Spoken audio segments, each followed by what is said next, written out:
So how many of you, when you looked at your bulletin this morning, your order of worship service this morning, you saw that things looked not like they normally do?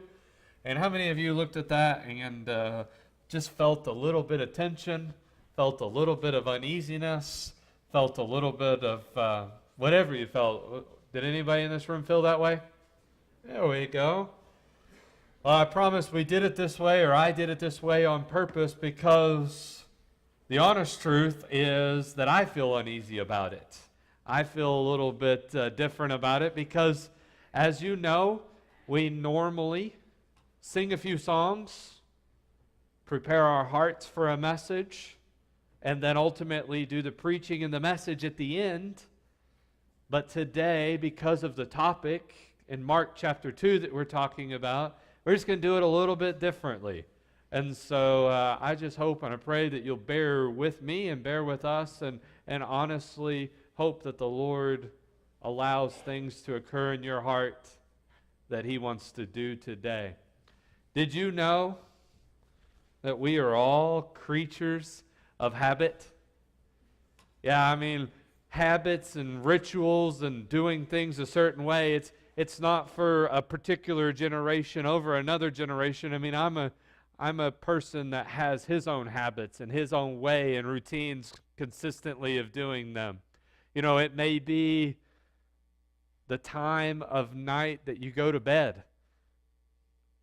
It may be the particular routine that you have to get ready to go to bed. You may be a type of person who just does a set of things each and every day the exact same way.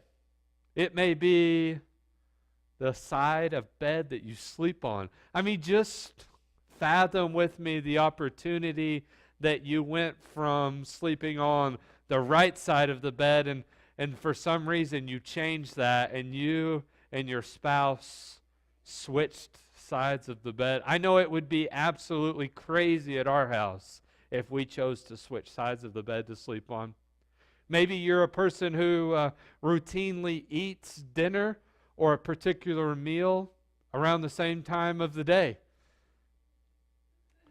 Maybe you're a 10 o'clock dinner person, or maybe you're a 5:45 dinner person, but you know and your body knows exactly when you desire to eat dinner. Or maybe you're like our dogs who don't have a watch, they don't know how to tell time, but somehow physically they know exactly when it's a minute or two from being 5 o'clock in the evening. And when that time comes, they get as close to you and start whining and start growling and start getting your attention because they know at that time of day that they have to be eating dinner. It's part of their routine. And you know, when you think about your life and I think about my life, maybe it's the way that you like your coffee. And if you were to change the way you drink your coffee or where you drink your coffee or a particular cup that you like to drink your coffee in, man, it would just really throw off the rest of your day. You know, these are only just a few things of habit, a few things of tradition, through a few things of routines that you and I really, really like. And so I want you to think about routines in your life. I want you to think about habits and ways that you do stuff in your life. And I want you to ask this question. Do you find yourself saying, this is the way I do it, and I'm not wanting to change? I mean, you may say it outwardly, or you just may say it inwardly. You may have decades of a way of doing something, and just the honest truth is, I don't want to change. I don't want to change the way I drink. I don't want to change the way I do this or do that or put these on or take care of that situation. It's just the way I have always done it. And I do not want to change. Because I find myself saying and thinking the exact same thing. Would you turn in your Bibles to Mark chapter 2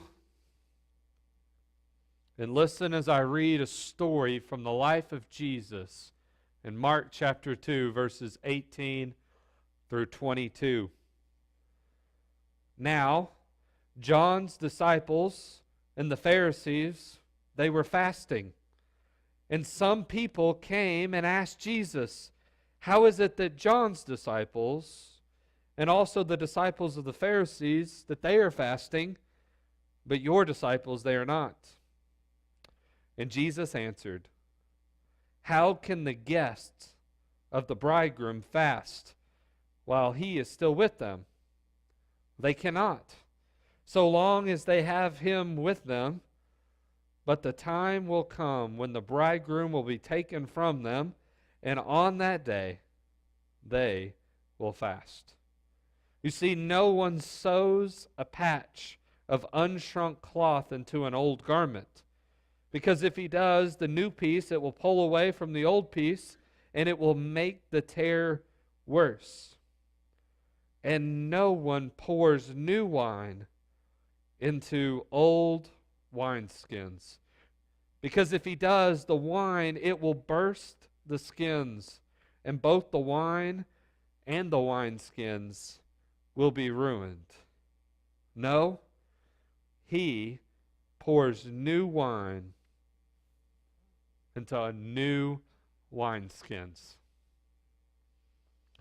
And guys, as we read this passage, and as we walk through the Gospel of Mark, this idea of new wine that Jesus is bringing onto the scene, this message known as the gospel message of Jesus, the good news of Jesus, it is a new wine. And Jesus is doing things new. He's doing things in a way that are just unique. And the things that he was doing in Mark chapter 2 and all throughout the gospel as we continue to walk through this are the same things that he is still doing, because the same Jesus that was alive in that day, he is still alive in your hearts and in my hearts and in the life and in the heart of this church. But it all centers around the new wine and the new things that he's doing. And so my question today, the question that I want to walk through as we look at this passage, is what is the new wine? Like, how would you characterize these new wines that Jesus is working and doing in the hearts and in the heads and in the hands of people? And so today, that is the question that I want to look at. And as we look at that, I would not be naive to think that we are not creatures of habit.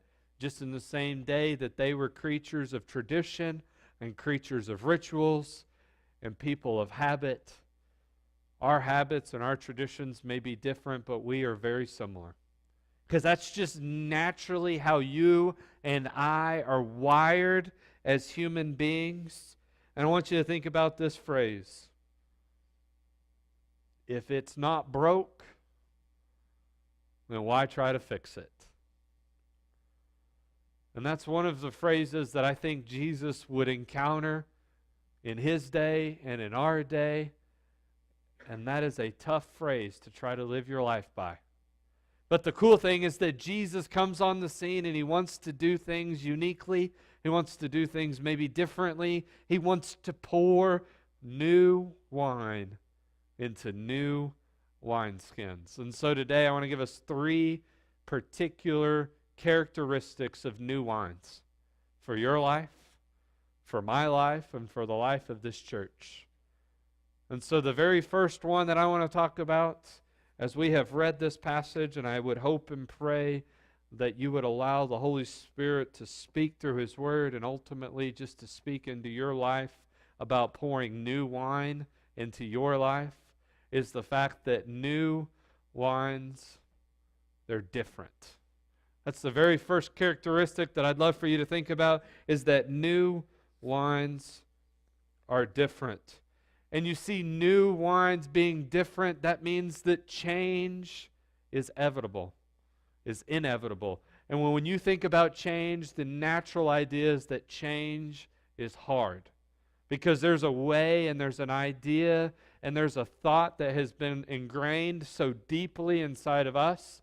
It may be a a habit that you've been doing for a few weeks. It may be a habit or a way of doing something or thinking about something for a year or a decade or multiple decades. And when it comes to new wines being different, we come to the idea that change and different is hard. It may be the particular route that you take to work. You just don't want to drive a different way. You've driven that way all your life. It may be a particular way that you make your coffee in the morning, and it's hard to make your coffee in a different way and to drink it a different way because you've drank it the same way all your life. It may be the fact that when you go on vacation, I imagine you notice this as I do, when you go on vacation, you often come back less rested and more tired than when you were on vacation or when you got ready to go on vacation. And the same exact principle is true because what happens is you go away and you have to sleep somewhere. And when you sleep somewhere different, you often don't sleep in the same manner that you would in your own bed, in the comfort of your own home. And so if you're gone, maybe it's camping or to a resort or wherever you went, you often find yourself when you come back, because you slept somewhere differently, that you end up feeling a little bit more tired than when you originally left.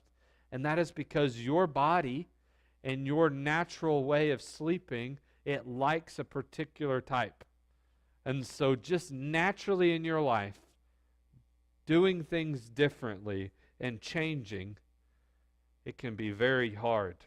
But as you can see in this passage, the new wine may be a different wine, and the new wine that's different needs to be poured into new wineskins, and that's often a difficult process. But one of the things that I want you to hone in on when it comes to the life and the ministry of Jesus is that doing things differently or changing isn't always about seeing something that is completely broken and making it new again. So many times there was this idea of doing things differently meant taking it from something that is good or useful or working and making it just a little bit better. You see, if you're anything like me, the things that need to be different aren't always the things that are completely broken, without working, without usefulness. Those things are easier to change and easier to do differently because in your mind and in your life, they're not producing anything. But it seems so much the things that are hard to change, the things that are hard to do differently, they are the things that are still a little bit good. And you see, this is exactly what's happening with Jesus when he is connecting with the religious leaders of the day. The religious law and the things that were going on in their lives, they were good. And Jesus steps on the scene and he says, listen, the things that I want to provide, the new wines that I want to help bring out in your life and in the life of this world, they are about taking the law and not getting rid of the religious law, not getting rid of all of the things and the traditions and the historical aspects. He says those are good, but I've come to bring those things to fulfillment. I've come to bring those things one step further. And I think this is what was tough with the religious leaders of the day. Because the things that they had, they were in a sense good, and Jesus wanted to make them better. Jesus wasn't trying to tear down everything and just replace it. Jesus was trying to bring those things that he knew were good in their life. And the honest truth is that he wants to bring the things that are good in your life and in my life and in the life of this church and bring them from just functioning and good to being the very best that they can be. And that means taking in the new wine that Jesus wants to impart into your life and into my life.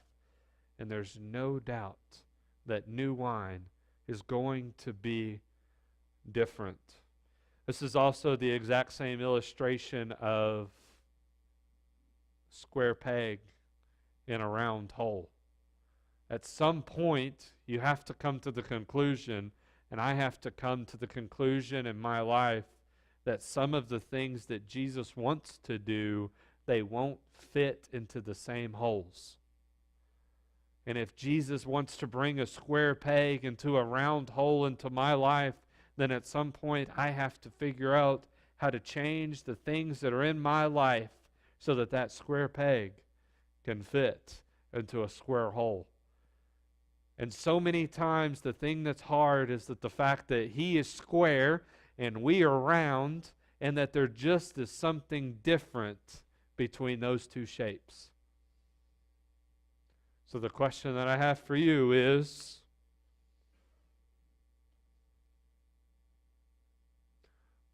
what kind of things is God speaking into your life that He wants to take from good to better? What kind of things is the Lord trying to bring new wine into your heart and into your mind to change from what's good and speaking and saying, I want to bring better? You know, secondly, not only are new wines different, but new wines are uncomfortable. You see, the way that the wine system and the wineskins would work is that a new wine couldn't go into an old wineskin or a bag, because when you put the new wine into the bag, it would have to expand. And over time, new wine would become better and it would become more flavorful, but at the same time, new wine would have to expand whatever it was in. And so if it was being put into an old wineskin, that bag, in a sense, had already expanded as far as it could go. And so if you were to put new wine into an old wineskin, it would cause that old wineskin to rip and to tear and to bust apart. And that was not good. It was not good, he said here in verse 22, it was not good for the new wine, nor was it good for the old wineskin. And you see, new wines in your life and in my life and in the life of this church are things that are going to cause expansion. And when Jesus steps into the inside and He begins to pour new wines and those things begin to expand, the expansion process is not one that is often the most comfortable process. Because that means that Jesus and the new wine on the inside of us and on the inside of you is working and is expanding and is growing larger and larger, and ultimately that is a difficult process. It is an uncomfortable process. You see, for them in their day, they were talking to, or Jesus is specifically working here with the religious leaders. And you've got to understand that from their life, probably as early as they could remember, they were spending their time learning all of this religious law. Can you believe that by the age of 13 to 15 years old, a student of the law would have memorized word for word the first 5 books known as the Torah? I mean, that takes complete devotion. That takes a lot of work. That takes a lot of practice. And so for their life, all that they had learned up to this point, they had spent all their time and all their energy going to the right places, sitting under the right teachers and the correct rabbis, and ultimately they had spent all their time learning these 5 books, enough where they could memorize them and regurgitate them word for word. And Jesus steps on the scene and he says, listen, my life and my ministry to you is about so much more than just those 5 books. And those religious leaders and those people that Jesus was talking to in these verses, they were comfortable. They were comfortable in the amount of education they had. They were comfortable in the fasting that they were doing. They were comfortable in their spiritual condition of where they were. They were comfortable with who they were as religious leaders. And you see, Jesus says, listen, I have new wine that I want to pour in, but I cannot pour it into old wineskins. And you see, when he talks about old wineskins, he's not talking about wineskins of a certain age. He's talking about wineskins that have been stretched as far as they can be stretched. And if you can't be stretched anymore, whether you're 22 or 92, then you would be considered an old wineskin. And this thing about being stretched as far as you can be stretched is this idea of getting to a place where you're so comfortable that there's no more new wine that could be poured in. I don't know if any of you are like this, but honestly, I don't like going shopping. There may be some ladies in here that love to go shopping. There may be other men in here that love to go shopping. But for me, buying new clothes, man, I do not like it. I have had a particular pair of jeans for probably 12, maybe 13 years now. And just recently they ripped and there was no doing anything with them. And it felt like a funeral service for me having to get rid of a pair of jeans that I have had for so long. Or maybe, better yet, there may be some men or people in the room that understand about wearing hats. I have a hat that I so desperately love to wear, and my wife so desperately wants to get rid of it, but it's one of those hats that I have had for almost 10 or 11 years now. You may have had a hat much longer than that, but if you've had a hat that long, then it's got the wear and the tear. It's got those stains. It's got a unique color to it. I mean, you try to wash it so that it doesn't have a unique smell to it, but it's got one of those unique colors to it that you can't buy. It can only be worn that way, right? And I hate having to go and purchase a new hat, because that new hat never looks the way or feels the way or wears the same way as the hats that are old that I so desperately love to wear. And you know, when I think about that hat, I think about my wife, and my wife so desperately wants to get up in the middle of the night and misplace it in the trash can somewhere because it's not her favorite hat. But she doesn't understand that the comfort and just the feeling that I get when I wear that hat that just feels so comfortable to me. And you see, this is the same thing that Jesus does when he steps onto the scene. He says, listen, there's a new wine that I want to help put into your life. But I can't put it into the same old wineskin because there's just no room for expansion. There's no room for me to expand it from the inside and see it grow because it's just been stretched. And it's gotten to a place where it's so comfortable that I can't do anything with it. And he says, the only way I'm going to pour new wine is to pour it into a new wineskin. And so there's just something about new wines that are both different and they're both uncomfortable. But the third aspect of new wines is good news. Even though they're different and they're uncomfortable, the new wines that Jesus is talking about are better than the old wines. And you see, this is the portion of the gospel that's so sweet. Because what he's saying here is he's saying, listen, I have something that is better than what you've had up to this point. And he's talking with these religious leaders, and he's begging with them, and he's pleading with them to hear him and to understand that what he brings to the game, what he brings now to the culture, is something that is so much better than what they've had up to this point. You see, up to this point, the religious leaders could only skim the surface with what they had. They could only take something that was good and keep it good. But Jesus says, I can take something that is broken. I can take something that is sick.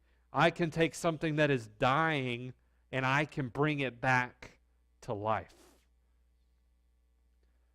Listen to Mark chapter 2, verse 17.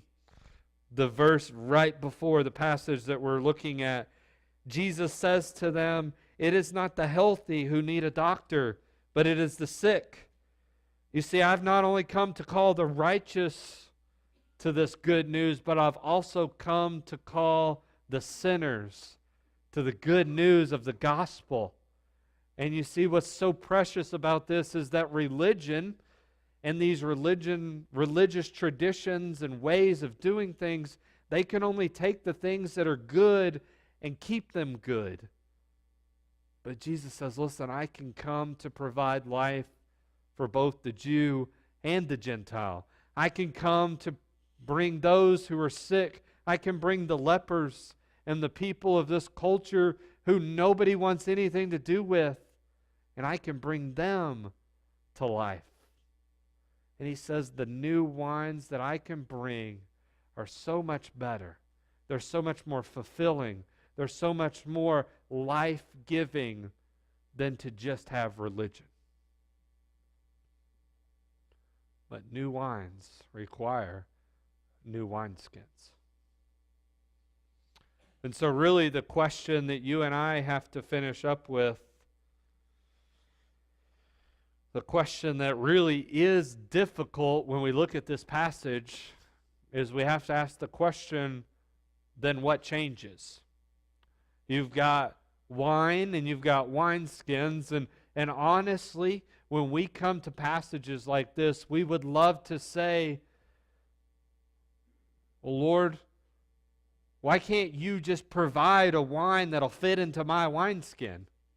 I mean, I am who I am, and I've been created the way I've been created, and so why won't you just change the wine a little bit so that it'll fit in my wineskin?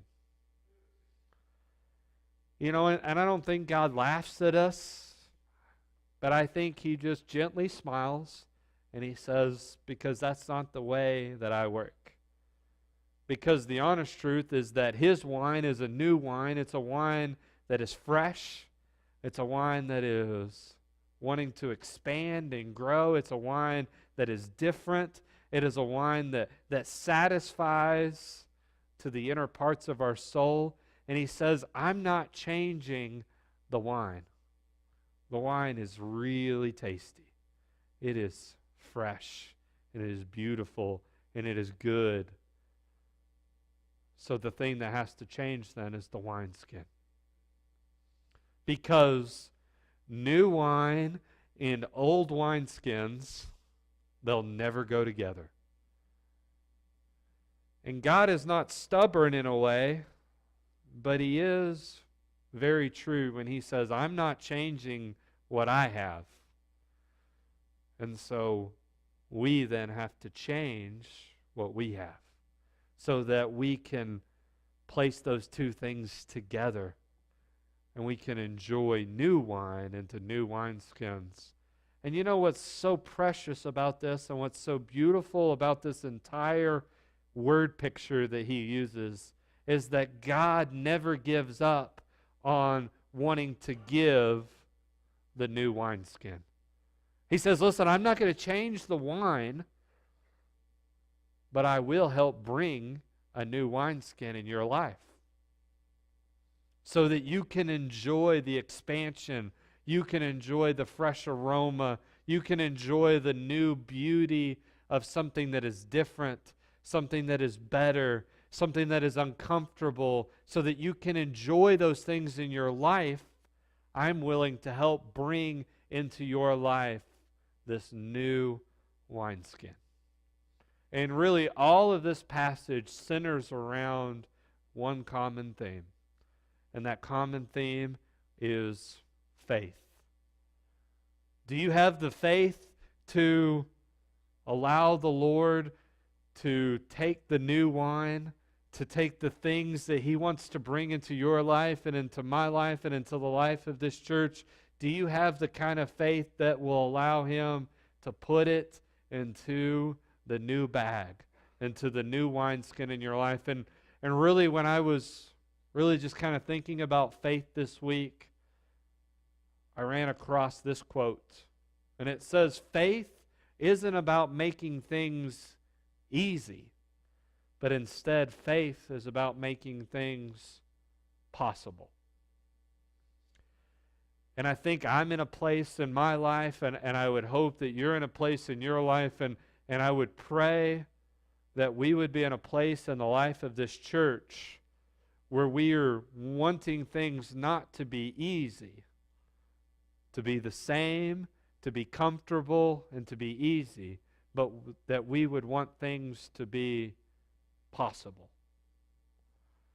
And that the Lord would give us the kind of faith that we would have a new bag, a new wineskin, so that we could open our hands, and we could open our minds, and we could open our hearts in your life individually, in your life as a family, and ultimately in the life of a church, that He could pour something new into.